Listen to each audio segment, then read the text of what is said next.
All right. You ever hit CTRL+F and just bam, your computer finds a word in a huge document like instantly?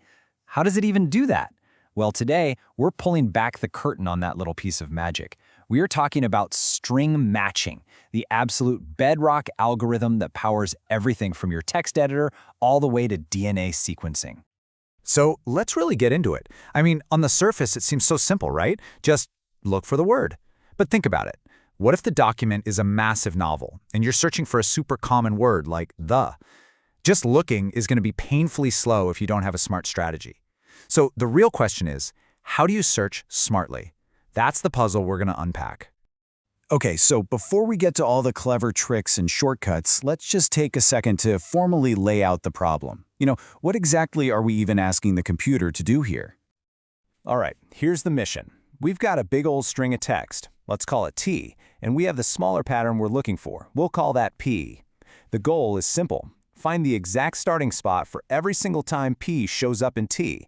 I mean, it sounds straightforward enough, but trust me, how you go about this, that makes all the difference in the world. Okay, first up, let's look at what I like to call the brute force way. This is the simple, no-frills approach. It's probably the first thing you or I would come up with if we had to solve this on the back of a napkin. It's direct, it's obvious, and hey, it does get the job done, eventually. So to really get this, imagine the text is like a super long ruler with markings on it. And the pattern? That's like a small stencil. The naive algorithm just takes that stencil, slaps it down at the very beginning of the ruler, and starts checking if all the little holes line up with the markings. And yeah, you can see what happens next. The moment it finds a character that doesn't match, boom, a mismatch. It just picks up the stencil, shifts it over by one single notch to the right, and starts the whole comparison process from scratch. It's simple, it's relentless, and wow, is it repetitive. But here's the catch, right? The naive method is super easy to code, super easy to understand, but that simplicity is hiding a really big problem. Its performance can be terrible. In the worst-case scenario, the runtime is what we call quadratic, and that just means if you double the size of your text, the search time could literally quadruple. For a big file, well, it's a disaster. So let's really shine a spotlight on that nasty little secret. Where does this simple approach just completely fall on its face?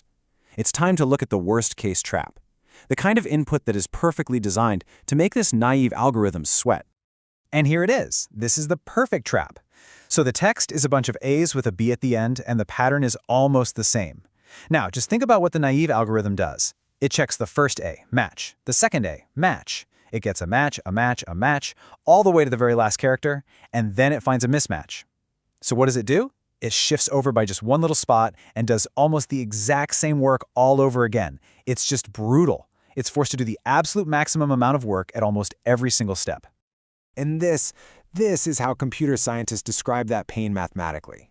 It's called Big O notation, and it's just a fancy way of talking about how an algorithm's runtime scales as things get bigger. Here, n is the length of our text and m is the length of the pattern. That formula basically says the time it takes is roughly the length of the text multiplied by the length of the pattern. For big files, that's not just slow, it's practically unusable. So what's the core inefficiency here? Well, it's this. The naive algorithm basically has the memory of a goldfish. When it shifts over by just one character, it throws away everything it just learned from the last comparison. It completely forgets that it just saw a whole string of A's. It goes back and rechecks characters it already knows are there. All that wasted, redundant work is exactly what kills its performance. Okay, clearly there has to be a better way, right?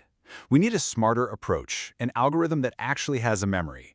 And that's where our hero enters the story, KMP. It's named after its creators, Knuth, Morris, and Pratt. And this algorithm basically looked at all that wasted work from the naive approach and said, no way, we can do so much better. And this is the big idea, the huge conceptual leap. Instead of just throwing away all that useful information after a mismatch, KMP actually uses it. It's smart. It understands that if you've already matched, say, 5 characters, you now know what those 5 characters in the text are, and you can use that knowledge to make a much, much smarter jump forward. So, how does it do this? What's the secret sauce? Well, it all comes down to a clever pre-processing step. KMP basically does its homework. Before it even starts searching the main text, it analyzes the pattern itself to build this special little cheat sheet called an LPS table. Think of it like this. This table is the pattern's own memory of its internal repeating parts. It's how the pattern knows its own structure, which is the key to the whole thing. And here is the beautiful payoff. When KMP hits a mismatch, it doesn't just inch forward by one space like the naive algorithm. No way! It looks at its LPS cheat sheet and makes an intelligent, calculated jump forward. It completely skips over all the spots that it now knows are impossible matches. And the coolest part of all? The pointer that's reading the main text? It never has to move backward. Not once. It's always moving forward. You know what's amazing is that this isn't some brand new trick. This brilliant idea was actually discovered way back in 1970 and officially published in '77. So for more than half a century, KMP has been a foundational, cornerstone algorithm in computer science. That just tells you how elegant and powerful it really is. All right, so we've got our two contenders, the slow and steady naive method and the clever, lightning-fast KMP. Let's put them head-to-head and see how they really stack up. And wow, the difference is just night and day. In the worst case, naive is O of n times m. KMP, on the other hand, guarantees a linear time of O of n plus m, and that is a huge deal. It means its runtime grows based on the lengths added together, not multiplied. I mean, think about it. That's the difference between waiting a few seconds and waiting a few hours. The only trade-off is that KMP needs a little bit of extra memory for that cheat sheet table, but honestly, it's a tiny price to pay for that incredible speed.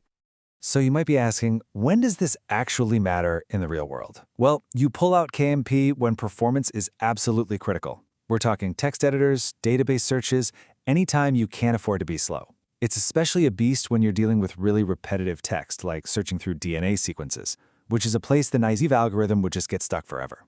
And yeah, it's a total classic in coding interviews. It's a great way to see if someone can think past the obvious brute force answer.